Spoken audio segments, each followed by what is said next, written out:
crime is an issue that came up as a concern for several people during this survey.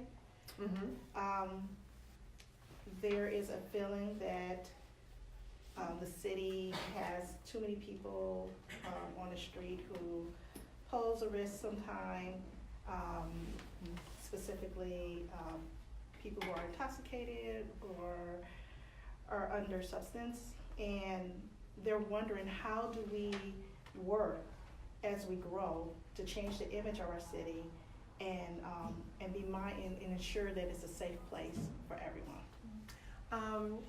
And I guess, safety for me is a state of mind. I mean, I know there are people sometimes on the street that we may question in terms of, are they in a safe position, in a safe space.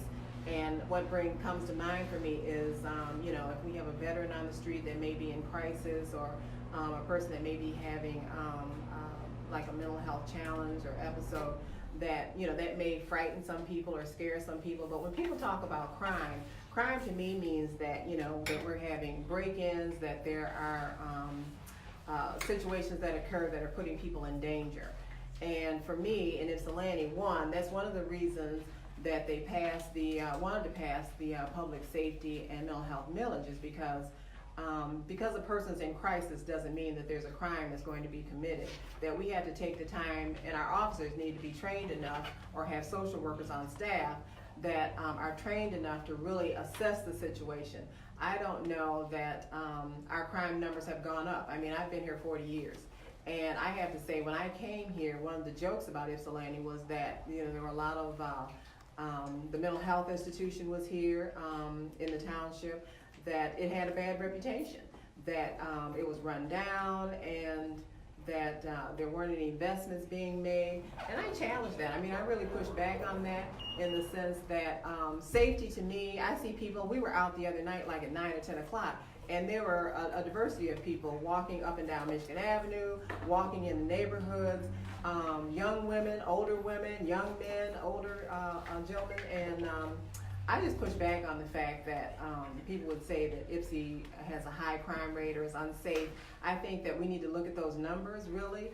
And I know just tonight, and I'll say this, that today on Facebook, somebody in my neighborhood said that their car had been rummaged through. They'd left the doors unlocked, and it was up in the driveway. And somebody had, kind of gone through their car. And that has been an issue for the last several years, that if you leave your car door unlocked. And sometimes, people have said that they've been in their window and watched and saw people just pulling car doors to see if one's open. But I really push back on the fact that that there's high crime here. I know one thing that we have happened is that, and this was talked about yesterday, that when things are reported in the newspaper, like there was a shooting or a stabbing, and they'll say Ypsilanti, and a lot of times it's not in the city of Ypsilanti, it's actually in the township, but we're all Ypsilanti.